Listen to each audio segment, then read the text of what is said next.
face, I think, in healthcare.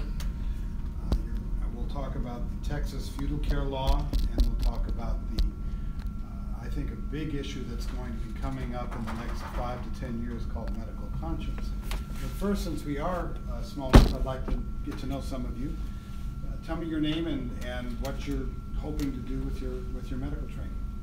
I'm Jake Brozick. I'm a first-year med student, and I want to go into rural healthcare. Oh, that's wonderful, Jake. I'm Cameron Bates. I'm a first-year medical student, and whatever God wants me to do as a doctor, I'm not sure even what specialty yet, but just a little early. Yeah, that's good. Keep an open mind. So.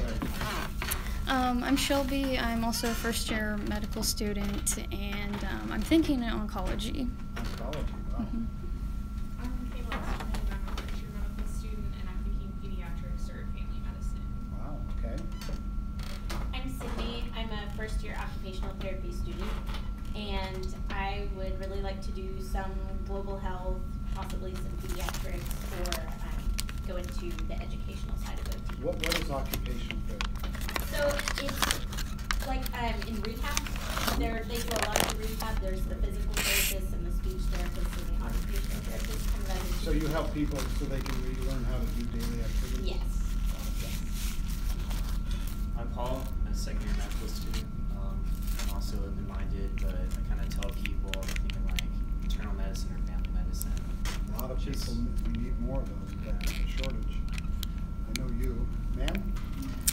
I'm a registered nurse by trade, and I'm a pro-life. Wonderful. Thank you for coming. Compassionate of this important babies. Oh, wonderful. Thank you for coming. I think we're in a situation today, and in some of the more formal presentations, I really get into it in more depth. But I don't have to tell you that we're in a situation in our country and in our society where we have intractable differences. We have intractable moral differences where people are finding it difficult to talk to each other and end up talking past each other. And there's a reason for that. It's because as I, with my age and my experience, and have seen the society change over time, we've ceased to have a common set of values and beliefs. Now, we don't debate anymore as much as yell at each other. A debate implies that you have a common set of values and a common goal. And the example I like to give is when I was your age, it was in the Cold War. And when I was your age, Vietnam was going on and that kind of thing. And there were very bitter differences within the society and debates about how best to proceed with the Cold War.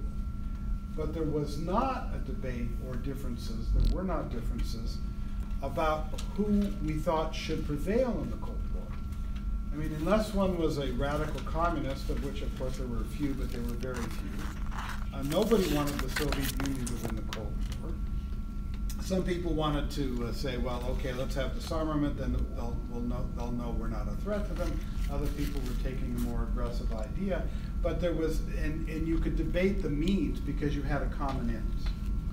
Today I would say that we no longer have a common end, particularly with regard to moral issues, and you're all pro-lifers, so you've seen that in the abortion question. I sometimes talk to pro-lifers, and a lot of pro-lifers, we're not talking about abortion today, but a lot of pro-lifers will say, gee, if I could just convince people that the unborn child is human, then they will see it our way. And I tell people, I'm sorry, they know it. They don't care. They may try to deny it in terms of just for political purposes and debate, but people know it. They just don't care, particularly those who are in active roles in that debate. They don't care. And you do care. So how do you make them care? You can't. How do they make you not care? They can't.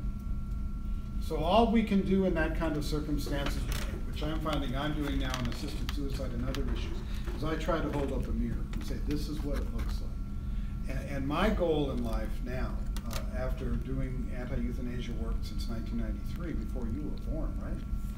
Close to it. Oh, I feel so old. My goal now is to say nobody is going to be able to say I didn't know. Because I think we're all morally accountable in these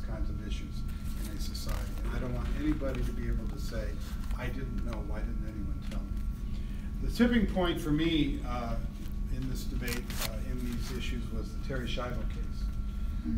Bobby Schindler, I believe, came on this tour last year. Did any of you get to where you were all first year mostly, except for one of you? He came to our undergrad. You came to your undergrad? Yeah, because I don't think he could go to UTSA, the med school there, for some reason. Like, he had a conflict, but he came to Very Trinity good. instead. So Bobby's one of the most wonderful human beings I've ever met. He's a very close friend. I've just been, they just asked me to join the board of directors on the foundation. I was very honored to accept. And in the Terry Schiavo case, which had to do with food and fluids and withholding tube feeding, as you all know, when I entered that, there were a lot of people saying, I didn't know we were doing this to people. And then afterwards, everybody knew that this is what was going on. I mean, that was a 2-year conflagration. There hasn't been a societal moral conflagration since then that has been quite as intense. And now people have to decide, do we think this is the right thing to do? Do we not think this is the right thing to do? Particularly under those circumstances where you had a husband who was living with another woman, having children with her, deciding that she should have her feeding tube taken away, and a loving, caring blood family saying, we'll take care of her. And that debate went on. I want to read a few things to give you another illustration. Canada has legalized euthanasia. The Supreme Court of Canada, not only did it legalize it in terms of saying that doctors can do it, but it has actually made euthanasia a fundamental human right in Canada. So that, and this is, we'll get more into this when we get into the medical conscience discussion.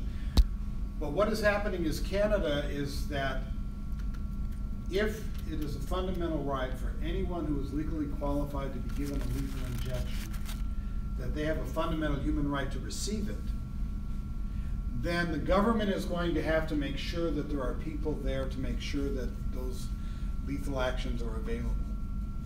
And the people who are going to be perhaps forced or coerced into doing that, if they don't want to do it otherwise, are going to be physicians. And that is going to be impacting all of you, because these issues that never used to touch on healthcare and touch on medicine are now pouring into this field. The healthcare field is becoming one of the most contentious in our society, whether it's the Affordable Care Act, which had to do with how we insure people, whether it's single payer and this kind of thing, or whether it's issues of can doctors or must doctors perform certain functions. The ACLU, for example, is suing Catholic hospitals around the country. Why are they suing Catholic hospitals? They're suing Catholic hospitals. One hospital was sued because it refused to do a sterilization. It was a Catholic hospital. It refused to violate Catholic moral teaching. The ACLU sued. They did not succeed. Another hospital was sued because the ACLU said it was discrimination for that hospital to refuse to do a sex change surgery. And the hospital refused based on moral teaching.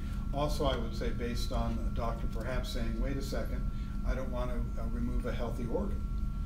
Regardless of the morality of transgender issues, I don't want to remove a healthy organ. There is a, with regard to that, there's even a terrible mental illness. I've dealt with it in the sense of writing called body integrity identity disorder, where people are obsessed about becoming amputees or obsessed about being blind, who I'd say their true identity is as a paraplegic. And there is now advocacy for, it's not happening, except in a kind of a pirate way, a black market way. There's advocacy for treating that horrible mental illness, which these poor people obsess on it, by actually cutting off healthy limbs, or severing spinal cords, or blinding people with caustic substances. And this is actually being advocated in some bioethics journals. So we see that things are moving step by step into a farther and farther extreme circumstance. And doctors are the ones who are expected to participate in this, because healthcare is moving beyond the idea of I'm here to help cure disease. I'm here to help heal injuries. I'm here to promote wellness. But it's also becoming, and palliate pain and so forth, and it's also becoming an idea that a doctor provides services that help people become fulfilled. So the very concept of what medicine is and what it means is being stretched and expanded. And so you all are going to be caught up in the middle of this. And I think it's very important that you be aware that this is coming. Think about how you might handle certain circumstances, and also advocate for some protections so that you cannot be forced to do things that violate your moral conscience, except perhaps to save a life, such as in the feudal care theory, which I'll get into. Just to show you how things are different, I want to read two excerpts from articles that came out about the euthanasia issue. One is from a Canadian, which was written in the National Post, which is a national newspaper in Canada, in the wake of that Supreme Court decision I told you about. And the other one is me, an article I wrote, my first ever article I wrote in 1993, Newsweek. Why did I do that? I was at that time writing books with Ralph Nader. Any of you know who Ralph is? When you hook up a seatbelt, thank Ralph Nader. Ralph Nader came out with Unsafe at Any Speed in 1965, demonstrated the unsafety of the lack of safety of cars in those days, that people were being hurt unnecessarily, and started a whole revolution, which included seatbelts, which includes airbags and so forth. Hundreds of thousands of people are alive today because of Ralph. And he was my hero when I was a teenager, as he came out, and because he demonstrated, this is a different speech and I won't go into it deeply, but I thought Ralph demonstrated that in this country any individual can make a huge difference in people's lives. He was not somebody who was born to the manor bred, you know. He was the son, and is the son of Lebanese immigrants, and he kind of came through based on the power of his ideas and the moral power of what he was trying to accomplish, and his indomitability. So I was writing books with Ralph Nader. I was very happy. I mean, he was my when I was a teenager, and eventually to be actually his good friend and be able to write books with him. I mean, I was in hog heaven. And a friend of mine committed suicide under the influence of the Hemlock Society, which was the most notable assisted suicide advocacy group in the country at that time. This occurred in 1992 when she killed herself. And the Hemlock Society is now called Compassion and Choices because they've become less honest in their approach. Hemlock Society was pretty clear. What are you about? The right to get poisoned to kill yourself. Compassion and Choices, euphemisms to try to hide the harshness of what they're actually describing. So when my friend killed herself, and I saw this literature in the from the Hemlock Society, the Hemlock Quarterlies, it was literally proselytizing for suicide. And my friend had underscored these stories in yellow. I remember one in particular. I'll never forget it. I was so shocked. It said, "My loved one laughed and giggled and seemed to relish the experience." I mean, that sound you would have heard if you were alive at the time was my head exploding. They were talking about suicide, and they were talking about the person who was about to kill themselves laughing and giggling. I couldn't get my mind around it. And these Hemlock Quarterlies had the drugs that they should take to kill themselves with a scale of 1 to 5 as to toxicity, and how to use a plastic bag to make sure they died, putting it over their head after they took the barbiturates, which is precisely how Frances killed herself. And I was so angry. I was just furious because Frances had been a depressed woman. She killed herself on her 76th birthday. What does that tell you? Her husband had left her for a younger woman, and then became down with Alzheimer's, and so Frances had to receive the alimony check from the hated second wife. She had a terrible situation with her children. One was estranged, and one had been in a terrible accident and was profoundly disabled. She had leukemia, but it wasn't terminal. She had neuropathy, but she wasn't taking her pain medicines. She needed a hip replacement. She used a cane, but she barely limped.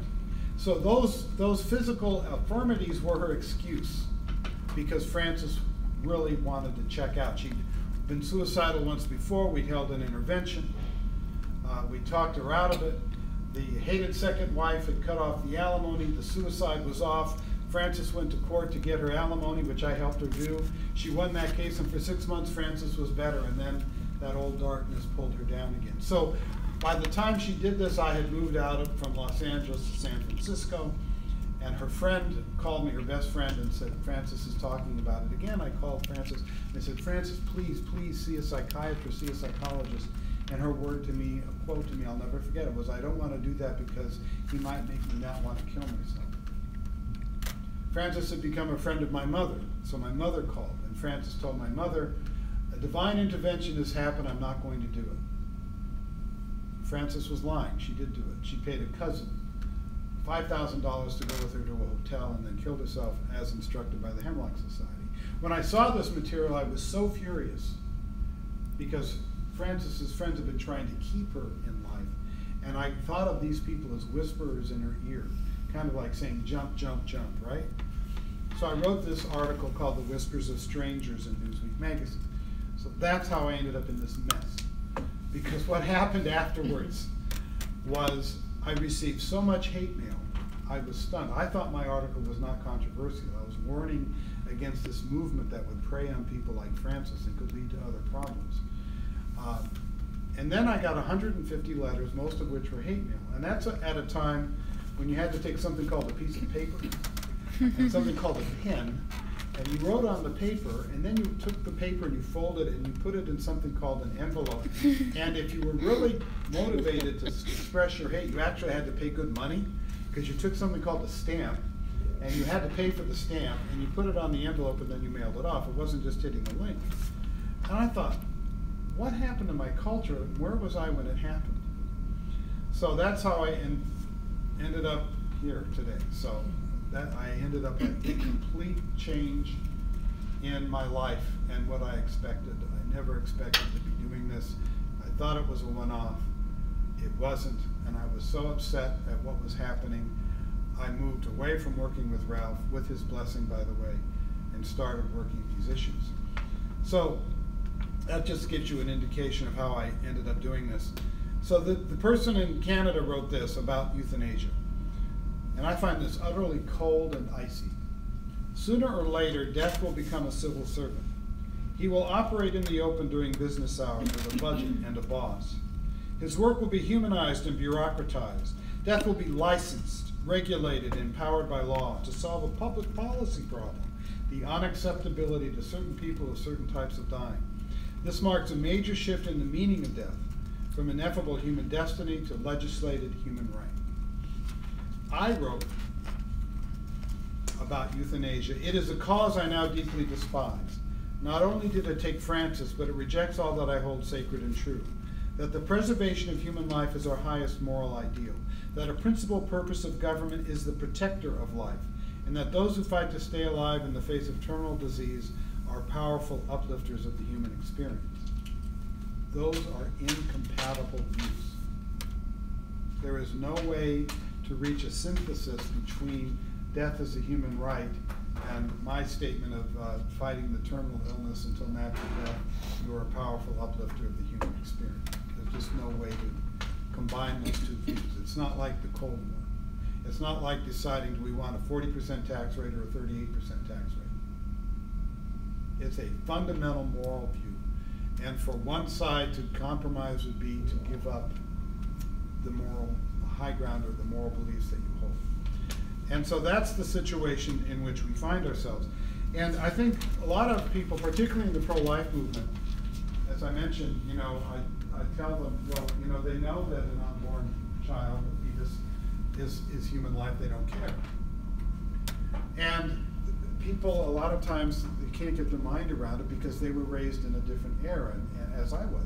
But people think, well, this is self-evident, and certain truisms are accepted, but there are people now who reject these truisms. And that people have to be aware of that so they'll understand what's happening. And the purpose of society for some people has changed, has shifted. I always thought, as I mentioned in the article, that society, the purpose of society, the primary purpose was to protect the lives of citizens. And this included people who may not want to stay alive, people who were suicidal. There was a great deal of effort when I practiced law.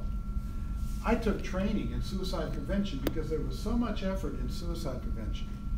There was still suicide prevention, but I'm noticing, perhaps it's me, but it is a lot less robust and receives a lot less attention in the public square because suicide advocacy, which is what assisted suicide is sucking all the oxygen out of that issue.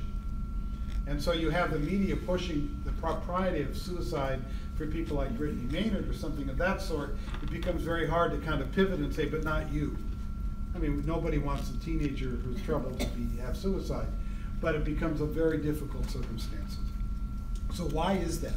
And I always had a problem with the why now question with regard to euthanasia and assisted suicide, and I will get to those issues I promise to address, but I want you to understand the context within which these issues arise.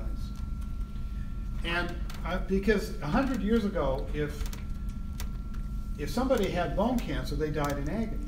There wasn't the palliative capability that we have today. If somebody had a appendicitis, a burst appendix, they would die in agony. And yet 100 years ago, there was no talk of death with dignity or euthanasia or assisted suicide and all of these things.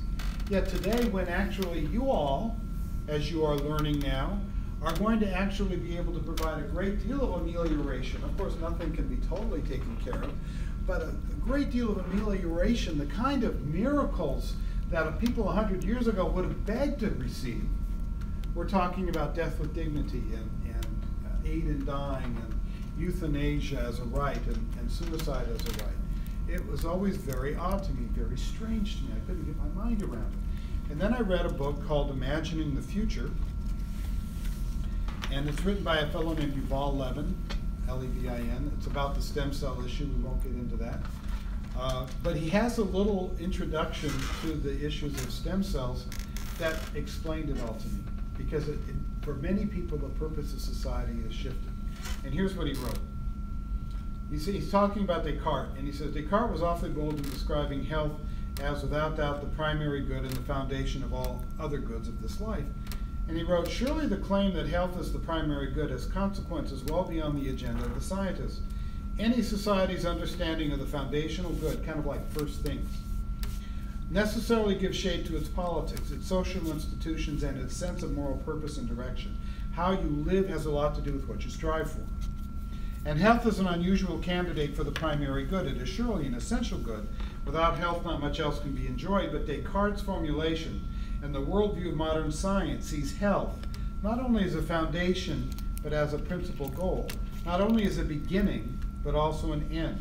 Relief and preservation from disease and pain, from misery and necessity, and here's the key, become the defining ends of human action and therefore of human suffering. So what he's saying is that eliminating suffering has become the primary purpose of society. And if eliminating suffering is the primary purpose of society, that very quickly metastasizes into eliminating the sufferer. And that was like oh my gosh, that's what's going on.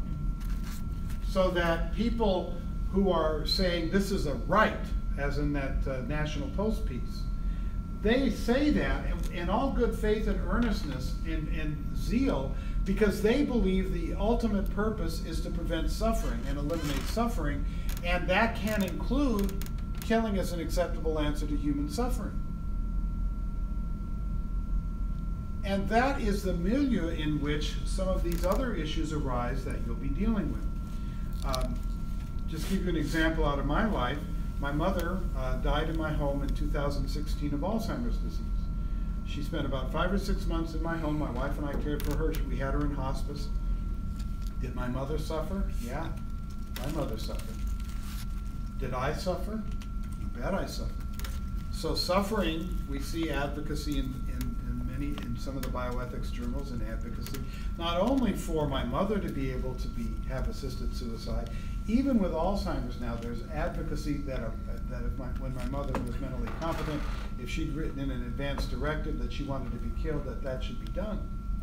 And there's even because ending suffering is the purpose of society, there's now advocacy, and there have been lawsuits saying that a nursing home should be forced to deny spoon feeding of an Alzheimer's patient who willingly eats. This is very serious stuff.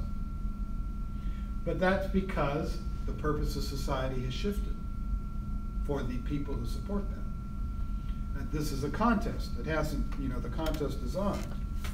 And that's why I work so hard to try to prevent that from happening, try to hold back the tide if I can, what I can do and what others can do. Who else suffered? Well, I suffered, right? And you see advocacy, for example, in the Netherlands, where they kill babies in their cribs who are born with serious disabilities, to say, well, one reason to kill a baby and euthanize a baby is so that the parents won't see the suffering of the child. So they're going to put the babies out of the parents' misery. One of the things Brittany Maynard said, who committed assisted suicide, who became a international celebrity because she did that, was she said, I want to do this because I'm worried about suffering from brain cancer, which we can all understand that fear. And the second reason she said is, I don't want my family to see me go through this and have that memory of me. Well, that to me is a statement of fear that she won't be still loved if she starts to go into decline. And you often hear elderly people say, I don't want to be a burden. Well, it's our job to say, how can you think that? You're not a burden. Because it's a reasonable fear, particularly in a society that is caught up with youth and so forth and so on. So, you see advocacy for euthanasia or assisted suicide, and some people actually doing it to prevent the family from suffering. And you also see advocacy to prevent you all, who are going to be doctors, and thank you so much for that, from suffering, because it can be very difficult for doctors to watch as people go through a terminal decline or serious disability or intractable pain. Very difficult. Doctors, believe it or not, are human beings. And this is something that we even see, doctors should not have to experience some of this suffering, particularly if it is deemed, and we're going to get into this, the feudal care issue, as to be useless or without purpose. And there's even advocacy for eliminating suffering of the society for people like my mother because of the cost of care. And the problems we're now having with healthcare costs and costs of insurance and so forth. So this idea of when we move away from the primary purpose of society is to protect the lives of all citizens, including those who are sick, including those who are suicidal and so forth, sometimes protecting them from themselves until we can get them out of that darkness onto the other side, to purposes to prevent suffering, you have totally different societies that will have totally different laws and totally different approaches to difficulties. Now, we're going to talk today about two different areas that this stuff touches upon, this idea of suffering. One is feudal care, also known as, and you'll probably be learning about this in your own bioethics classes. I don't know if you get that in the first year or not, or second, but at some point you'll be hearing about this. And this is a bioethical theory, sometimes called medical futility, inappropriate care. It's sometimes called feudal care. I call it feudal care theory. And it goes something like this, that, as you all know, patients have a right to refuse medical treatment if they don't want it. So if somebody's in an ICU and they don't want that respirator anymore, they have the right to have it turned off. They also have the right in an advanced medical directive to say, if I'm in this particular circumstance, this is what I want, this is what I don't want. And that has to be honored by law. But what feudal care is saying is that even if a patient says, and it's usually going to be in the ICU context, right now anyway, that I want this intervention, even though this intervention is causing me a great deal of suffering and it's very difficult for me to bear. I want this because I believe that life itself is a good. And I want this, I want to fight every chance I have to stay alive. And in feudal care, you see a doctor saying, but wait a minute, my ethics are being violated by providing this intervention because I see you in the bed suffering and I feel like I'm causing it. And I believe that this treatment is inappropriate because you're not going to get better, you're not going to be cured. What you're doing is just, sometimes they'll say they're extending out the dying. Well, my response to the extended out the dying is, no, that's called living. Dying isn't dead, it's living. It's a stage of life. And if somebody wants to live as long as they can, that's a value judgment. It's not a medical judgment. And when a doctor says, I just can't do this, even if I go home at night and I worry about this person because they're having trouble breathing or whatever it might be, they're going through whatever anxiety they're experiencing or symptoms, I don't believe this is appropriate. Even though the patient may ask for it in a conscious way, as somebody in this state did, named David Christopher Dunn. Because Texas has a law that permits hospitals to refuse wanted life-sustaining treatment. Wanted, not unwanted, wanted. And the law goes something like this. We'll take Chris Dunn's circumstance.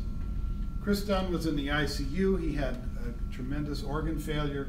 He had not lived well in the sense of living a healthy life. He was clearly dying. The doctor said, we want to stop your ICU, your treatment, your life-sustaining care. Chris Dunn was conscious. He was competent. He was intubated, so he couldn't talk, but he was able to communicate, and he communicated, I want to continue this. For me, my life is worth living, even in this circumstance. The doctor said, no, we're going to the bioethics committee, which Texas law permits, and we're going to see if we can get this declared to be inappropriate care. In Texas law, when that occurs, when a doctor, and there's this intractable, again, remember different value systems. Doctor's saying quality of life. Dunn is saying living of life, biological life. And so in Texas, the doctor can take this to a bioethics committee, and the bioethics committee will have a hearing, will do a determination. Rather than being a mediating body, which a bioethics committee is really appropriate for, where the bioethicists and the chaplains and the personnel help people work through these intractable difficulties. In Texas, the bioethics committee can be a quasi-judicial body that can actually decide death or life. And that's wrong. And Texas Right to Life has been fighting that law for years. I've come into Texas twice to testify in front of the legislature, trying to help them get it taken out, and it's been very, very difficult. It has been modified so that they can't put in these DNR orders without consent, and I don't believe that anymore they can say that the only treatment that is stopped is a feeding tube, but it still exists. It was recently brought to court. A judge, I couldn't believe it as a lawyer, the judge said, it seems to be working well. It was a constitutional challenge. That's not the question, whether it's working well or not working well. A lot of people would say it's not working well because it's causing lives to end. But that's neither here nor there. If the bioethics committee says this is inappropriate, then the patient has 10 days within which to find another facility, or the care will be stopped whether they want it or not. That's authoritarian. And it is saying that the doctor's quality of life value judgment, it's not a medical determination, supersedes the patient's biological life desire to continue treatment. Now realize this treatment isn't being stopped because it doesn't work. It is being stopped because it does work. Now there's a medical futility that is legitimate, physiological futility. Let me give you a very broad example. This is of course crazy, but it illustrates the point. I come to doc, and doc, I've got an earache, take out my appendix. You're gonna say, I'm not taking out your appendix. That would be unprofessional for me to do that. Taking out your appendix will not affect your earache. And that's true. A good example of that kind of treatment is doctors who are pressured to provide antibiotics for viral infections. Of course, antibiotics don't work on viruses, they work on bacteria. That's weird. So that's a form of physiologically futile treatment. That kind of antibiotics happens all the time, and that's probably one reason for resistant antibiotics now, bacteria that are resistant. That's not what we're talking about. That's a medical judgment. That's following the science. I had a student, we were up in A&M today, this afternoon, and one student said, I want to follow the science on these issues. And she said, she was talking about an example, and she said, under the science, that should not be provided. And I said, agreed. agreed with you that under the science that should not be provided. She was talking about an antibiotic circumstance. I said, but that's not what we're talking about with fetal care. We're talking about treatment that does work, that is providing the benefit that the patient wants, keeping that patient alive. So what is actually being declared futile is the patient, because the patient wants to live and the doctor is saying, this isn't a life worth living and my values should supersede yours. That's not a medical judgment. The judgment is values and morality.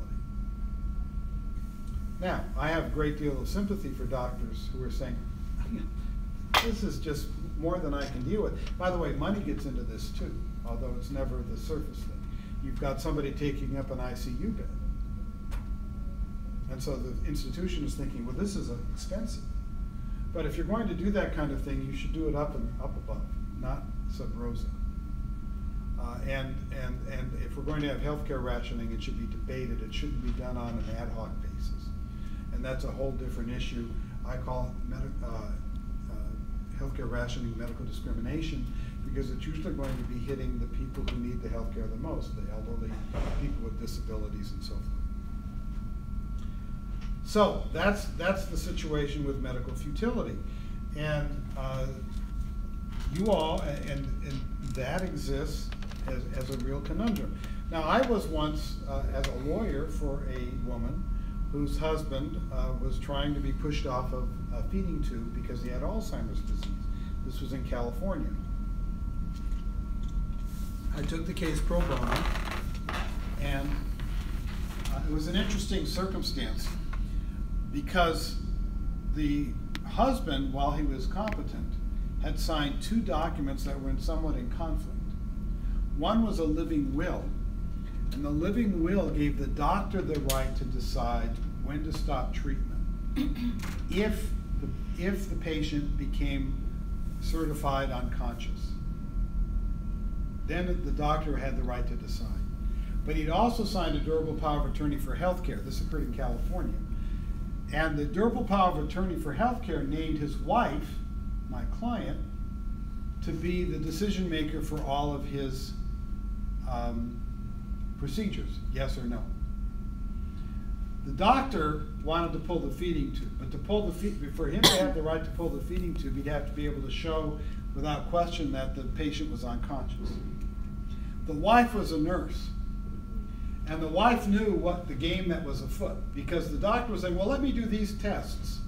And the wife was saying, no, I'm not letting you do those tests, because she knew he wanted to prove unconsciousness so he could pull the feeding tube. And the wife was saying, my husband is a Christian, he's a devout Christian, he would not want the feeding tube pulled because he would deem it to be suicide, even though under the law it would not be suicide if you pull a feeding tube, which is medical treatment. The wife had agreed to a DNR. The wife had agreed to no antibiotics if he contracted an infection. But that wasn't enough for the doctor, because the doctor, it was an HMO, saw this man in a bed and thought, this man shouldn't be here. This is crazy. He's semi-conscious or unconscious. I can't tell which. He's got Alzheimer's. He's obviously never going to get better. Eliminating suffering by eliminating the sufferer, I think this should be done. So an ethics committee meeting was called because there was this intractable conflict. Now in California, they don't have the Texas law. So the ethics committee couldn't, like a judge, rule with a gavel. So we went in, and to show you how daunting it can be, I'm a trial lawyer. I've been in very difficult places, a lot of pressure and so forth, but there was this big horseshoe type table. We were here, kind of like defendants, and the committee was about 20 people, maybe 15, around the table, and they all knew each other. And they all knew the doctor who was coming in trying to get this thing pushed out, because they all shared an institutional culture, just like you all do in school. You have an institutional culture here in school. And so the doctor, when he started talking, he was white with rage, because he was so committed and so furious that this woman had thwarted what he wanted to do. And I did some questioning. I said, doctor, are these tests expensive? He said, well, yes, they're expensive. I said, this is an HMO. Why would you want to do these expensive tests on a man who clearly doesn't need those tests? It's very clear he's profoundly disabled. He didn't want to say, I want to prove he's disabled so I can decide to take his feeding tube. He kind of went ham and ham and ham and ham, and he had no answer to that. And then I stood up very dramatically and I said, if you try to take his feeding tube, I will sue. You know, and, oh. Doctors and lawyers, right? Once when I was studying for the bar, I was studying with a friend who was the daughter of a very prominent physician in LA, and we were studying in a hospital, in LA General Hospital actually, and there was this anti-lawyer cartoon on a bulletin board, so I took my pen and I wrote, physician, heal thyself. Doctors and lawyers. In any event, they went, oh, no, we don't want to go there. And I said, hey, I've got an idea. Why don't we change doctors? Because I understand this fellow believes that this is not right. Why don't we find a doctor willing to provide the care? I was like, oh, yeah, that's a good idea. Well, it solved the problem. I heard from my client 3 years later. She called me to say her husband had died. And she said thank you because he was not pushed out. He died when his time had come. And now she was able to go through the rest of her life without that searing anger that some people feel if they feel that the medical system has actually hurt their loved one and caused them to die instead of nature taking its course or whatever. And I hear from these kinds of people. There are a lot of very angry people out there. And healthcare is one of the last places where people still retain trust. Our institutions are completely mistrusted. If you look at the polls, except for the military and healthcare, healthcare is still trusted. Coercion has no place, in my view, in healthcare. And so I'm hoping that the Texas law eventually does get taken away and follow that common sense view, well, let's get a different doctor. Fortunately, right now under the Texas law, if the bioethics committee says that's it, and another doctor comes in and says, hey, I'll do it, the hospital can say, no, we don't want you to do it. We will not let you do it. And they will often deny privileges to doctors willing to come in and take care of these things. So that's feudal care. And that, you can see where people of good faith can have an intractable difference. And we have to work in our society, since we're not going to be able to convince the quality of lifers that biological life, if that's what is wanted, should be honored. And you're not going to convince the families of people who say, I want this treatment, that they should stop it. We have to find ways to have comedy and accommodation if we're going to live together. Otherwise, it's like what Lincoln said about slavery. I don't think we're going to, he said something to the effect of, I'm not saying that we will always be divided, but eventually we'll be either all one or all the other.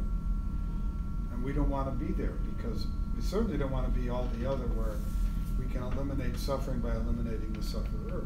So there have to be ways to find accommodation. And another area where this is coming up is medical conscience. This is really a hot button for me right now, and a passion, and I bring this up a lot and write about it a lot and try to talk about it a lot, because I'm very concerned, even though right now doctors are protected for the most part, from having to perform controversial and contentious procedures, that if we move from abortion as merely legal to a fundamental right, if we move from assisted suicide in the 5 states where it's legal from merely legal, which I think I described, to a fundamental right, if there is a right to have a sex change operation for gender dysphoria, if we develop medical treatments involving cloned embryos that were created through somatic cell nuclear transfer and then destroyed for use in medicine, and patients have a legal right to access those treatments, and there are doctors who say, I don't want to perform these treatments because this involves the intentional creation and destruction of human life through an asexual process.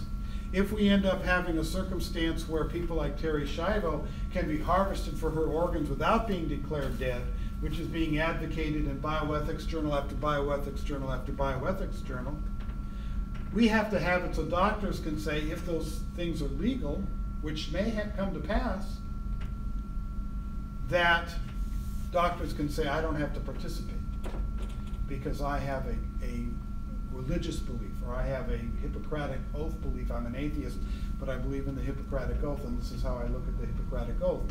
Or I have some other conscience belief.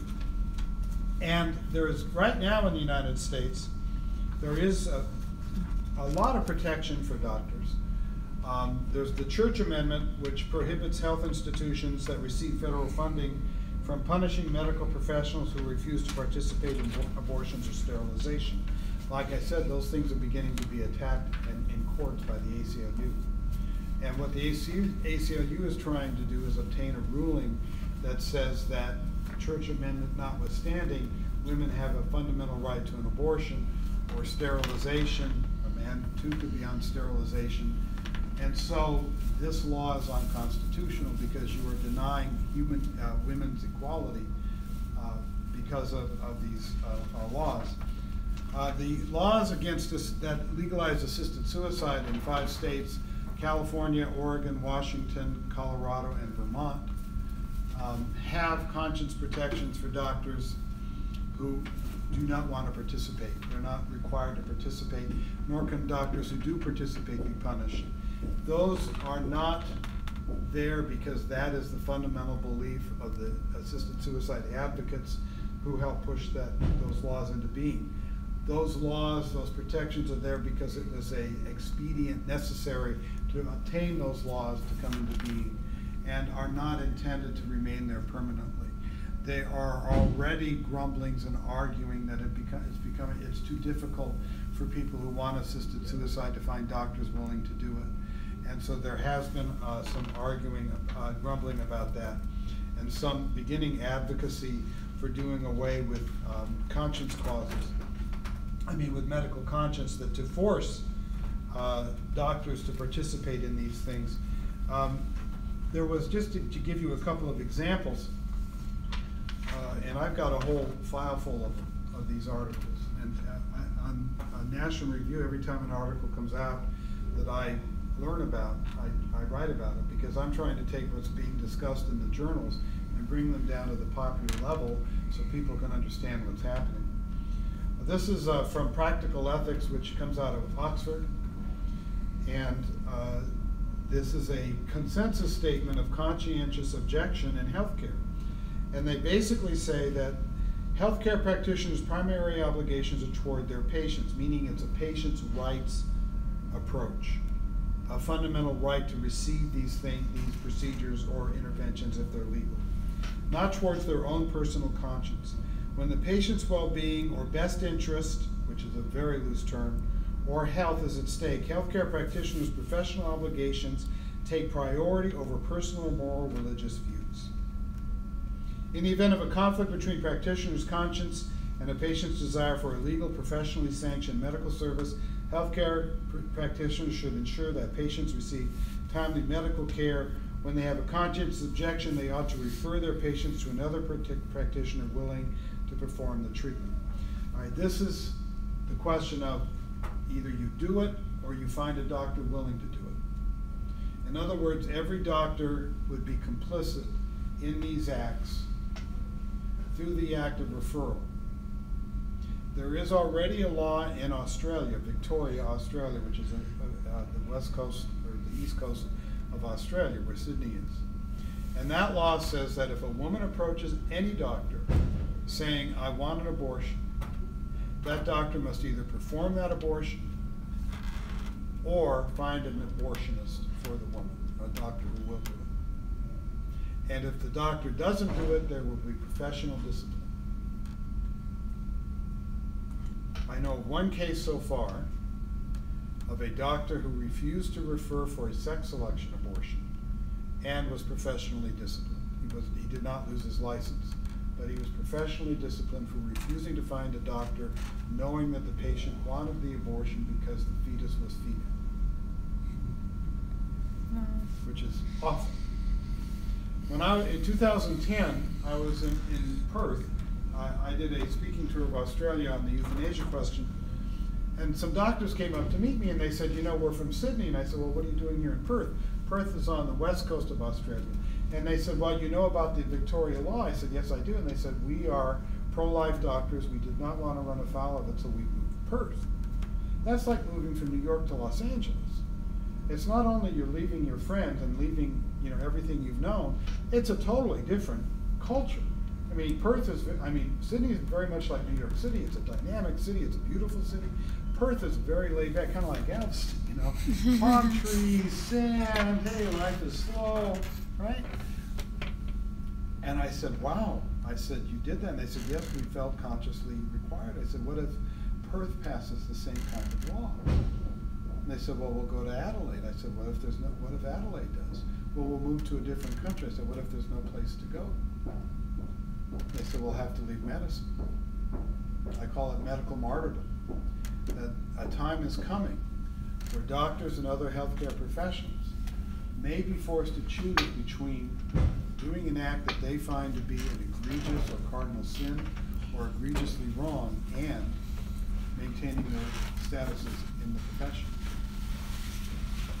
That may happen. So the consensus statement goes on to say things such as the burden of proof to demonstrate the reasonability and sincerity of the objection belongs to the healthcare practitioner. There should be tribunals.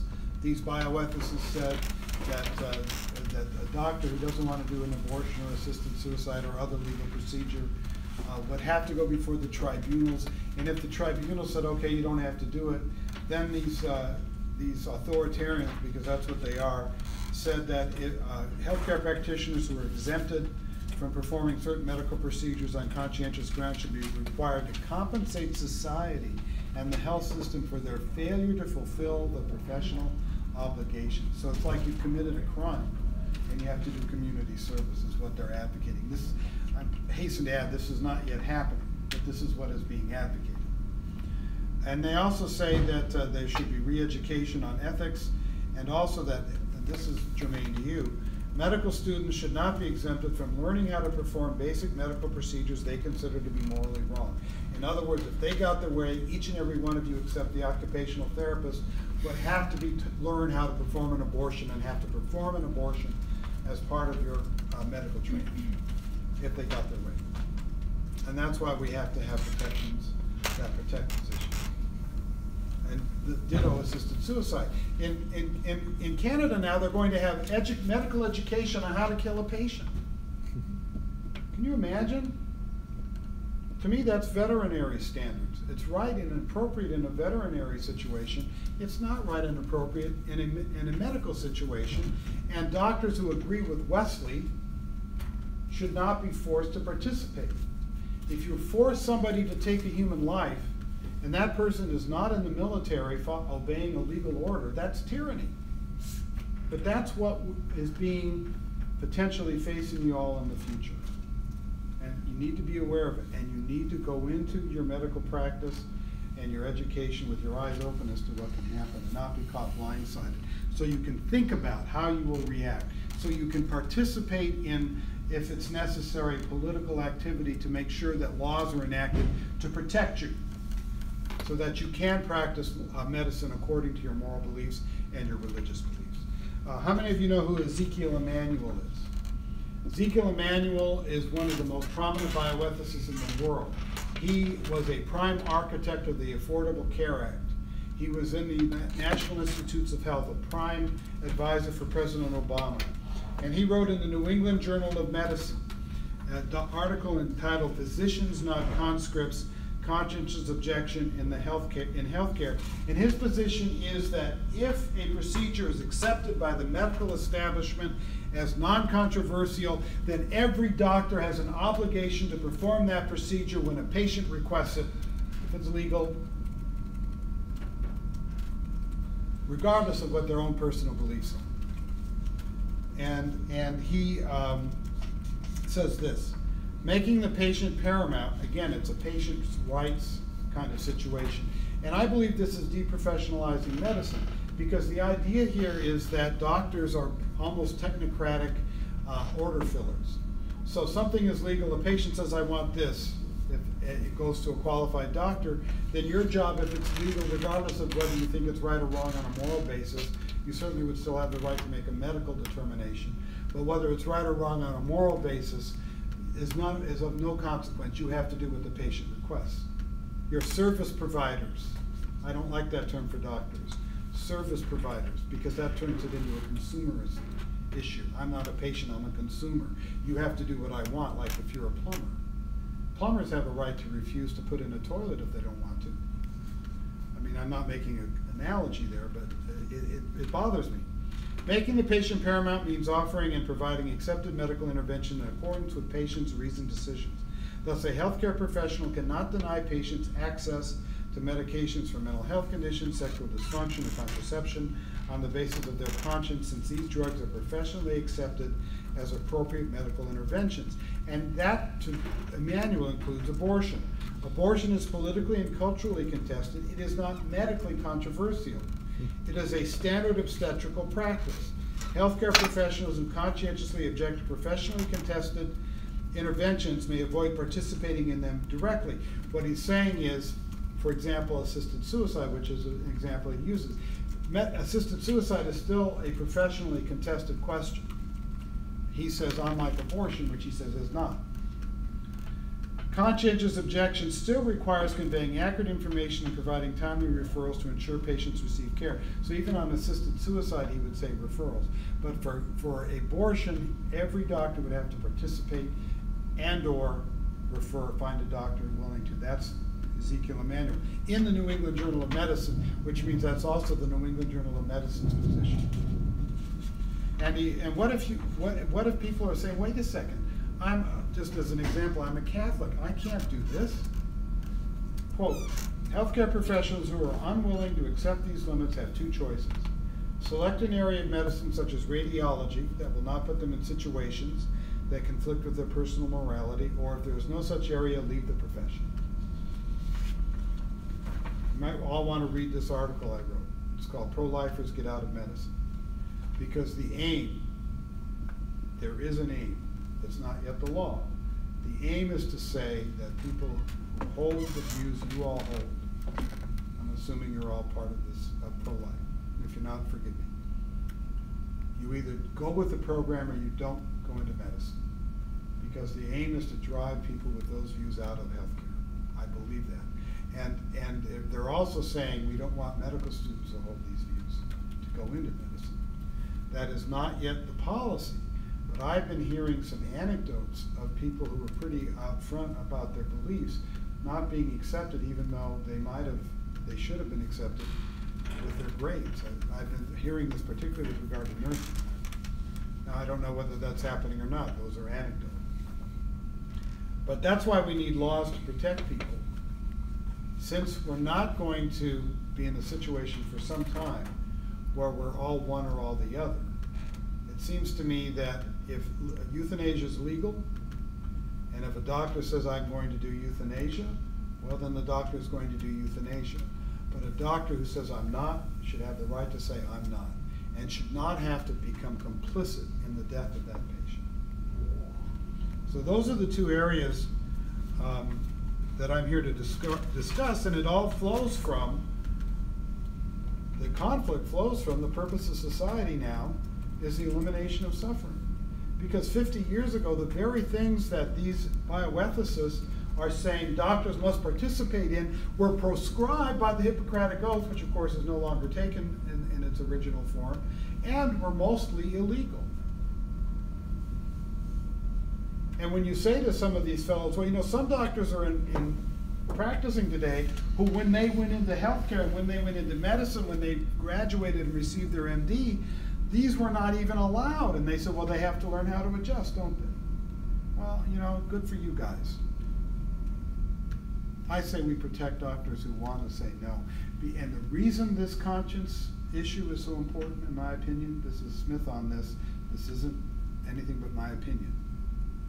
When a doctor says I will not perform an abortion, when a doctor says I will not assist a suicide, they're sending a very powerful message. because people care what doctors think. The authority of the doctor, particularly with assisted suicide, it doesn't take a doctor to prescribe to give poison pills. Jack Kevorkian used to do assisted suicide with carbon monoxide canisters. But they want the authority of the doctor saying this is right. And that's why they don't want doctors saying we refuse to participate, because that message gets in the way of their cultural agenda. So thank you for your attention. Thank you for coming. I know there were some conflicting events here. And if you have any questions or thoughts, I'd love to hear them. Well, thank you for coming. That was very insightful and scary, to be honest with you. Yeah. So I'm glad I live in... trying to scare you. It worked, Yeah. but I'm glad I live in Texas at least, but it's still sad to hear that we're kind of behind on some of these common sense. And you're also ahead, though, on the fetal care. You Okay. lead the pack. Okay, well that's good. But just so we're on the same page, I know this may be a dumb question, but can you define assisted suicide and euthanasia? Because I hear those two terms often. No, sure. To me, they're the same thing. There's no moral difference. It's like the left leg following the right leg while walking. That's me. But for terms of definition, an assisted suicide is when the last act that causes death is taken by the person who dies. So in Oregon, a doctor can write a lethal prescription, meaning he's prescribing barbiturates not for the purpose of helping sleep or aiding in agitation or whatever it might be, but for the very purpose of causing death and teaching patients how to mix it with applesauce and so forth so they don't regurgitate. That's assisted suicide. Euthanasia is when the act that causes death is taken by a third person, not the person who dies. So if you're dying and I shoot you with a gun as a mercy killing, some would call that euthanasia. But in the medical context, it's the doctor takes a lethal jab and kills the patient. It's homicide. One is suicide facilitated by a doctor. The other is homicide committed by a doctor. And it's not murder if it's legal, because a murder is defined as an illegal homicide, where euthanasia is legal, it's not illegal. So but it is a homicide. So in the Netherlands, doctors kill patients by giving them a strong barbiturate to put them to sleep, and then giving them a muscle paralyzer like curare-like substance to make their heart stop. Kind of like what happens in an execution. It's funny, the people who oppose the death penalty, and I'm certainly not getting into that, but I sometimes write about, they'll say, oh, this is cruel and unusual punishment. Then they'll turn around and support assisted suicide. And I'll say, wait a second. Okay, assisted suicide is cruel and unusual death with dignity. I mean, it doesn't make sense to me, but that's the difference. Yes? Would you consider DNR? Do not resuscitate, yeah. As euthanasia No. on the part of the doctor who No. doesn't want to be executed? No, because the patient is the doctor can't impose the DNR without the patient's consent. Shouldn't be able to. So a DNR says that if a patient, as you know, as a nurse, goes into cardiac arrest, then if the patient is asked not to be resuscitated, that patient shouldn't be resuscitated. I think that's appropriate, because a patient has a right to say, I don't want interventions. To force interventions on a patient when they said no is like a battery. Now, there may be a few instances where, for example, if somebody's disabled and a doctor thinks, oh my gosh, this person should not be DNR because this person can continue on, that maybe you'd want to bring in some legal authorities or something. But generally speaking, a DNR is perfectly ethical. It's part of hospice and so forth. Sometimes, though, a DNR is taken to mean no treatment of any kind, but that's not what a DNR is. A DNR just says, do not resuscitate me if I have a cardiac arrest. There have been situations, particularly earlier, not so much now, but when these issues first came forward, there were people who actually they weren't in cardiac arrest, but they had other issues going on that were treatable, but because they'd signed the DNR, people thought, well, they don't want any treatment. And some people died as a consequence of that, but I think the DNR is perfectly ethical. Another follow-up question. One of the arguments I've heard recently for legalizing assisted suicide is the argument that we already supposedly have a form of it that's already legal. So if the patient is, for example, in ICU and they don't want to eat or drink anymore, they're there in mind, like they're not crazy or anything. The doctor, what they tell us is respect patient autonomy, and so there's what I've heard the argument for legalizing assisted suicide is, well, we let them starve themselves to death and die of dehydration, malnutrition. What's the difference between that and, I guess, helping them accomplish the goal? Well, the question is, are you helping them? You're not stopping them. Now, the food and fluids issues can be very tricky.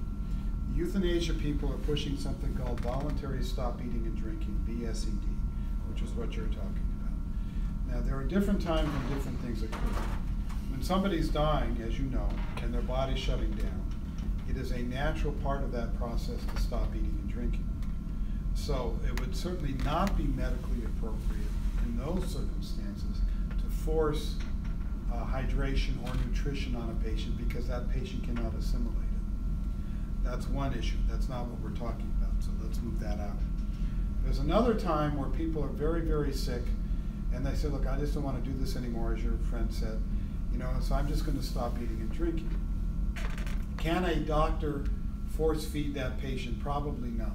This has not been tested in court, but probably not, because the force feeding could be considered a medical treatment and the patient is saying no. The real question is, does a doctor have an obligation to facilitate that by palliating the effects of, in fact, this is a conscience issue. If a patient is not otherwise dying, they will feel the sensations of dehydration and malnourishment. And that can become very painful and distressing, as you can imagine. Does the doctor, under those circumstances, have the obligation to palliate those symptoms to enable the VSED to continue? I would suggest that I don't think a doctor should do that. This is Wesley, because that would be facilitating what is actually a suicide. Others say, no, they have the right to do that. That may or may not be, I don't think that's illegal to give them palliation, because it's a whole new kind of thing. In a sense, you might say it is making their suicide easier, but it is not giving them the means to commit suicide. It is making it so that their suffering isn't intense, because they can always start eating and drinking again. You're not killing them. You're just, in that circumstance, if you agree to the palliation, you are making it so they don't experience distress. They still have the power to eat or not eat if they choose.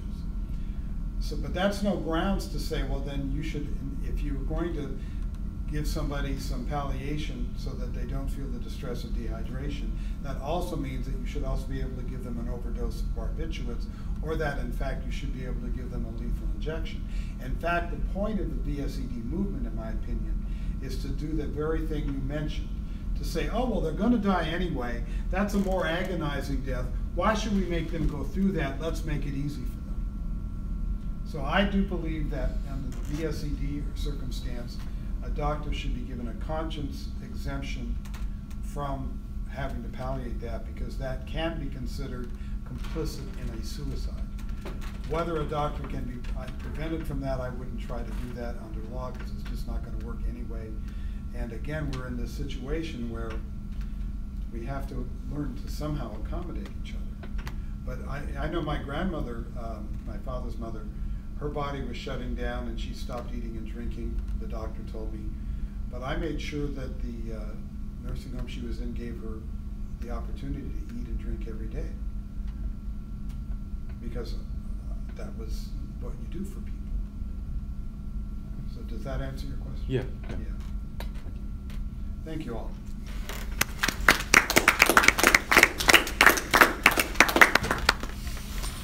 Awesome. Well, thank you guys for coming. We're gonna try. Oh, I don't know to, but I'm sure they can hear me. We're gonna try to Tamara and I are working on getting an OB-GYN to come and speak before the semester's over. But yeah, y'all aren't on the email list. Sign up. I think most of y'all in here are on the list, but yes. If you want updates on everything that's going on, yeah, just put your email and like Tim, you should sign in too. Because yeah, you weren't here, but I was just saying that we need head count for food stuff. But yeah, thanks for coming, guys. Yeah, there's some extra sandwiches, so if you need a midnight snack, I mean, there's a test coming. Yeah. So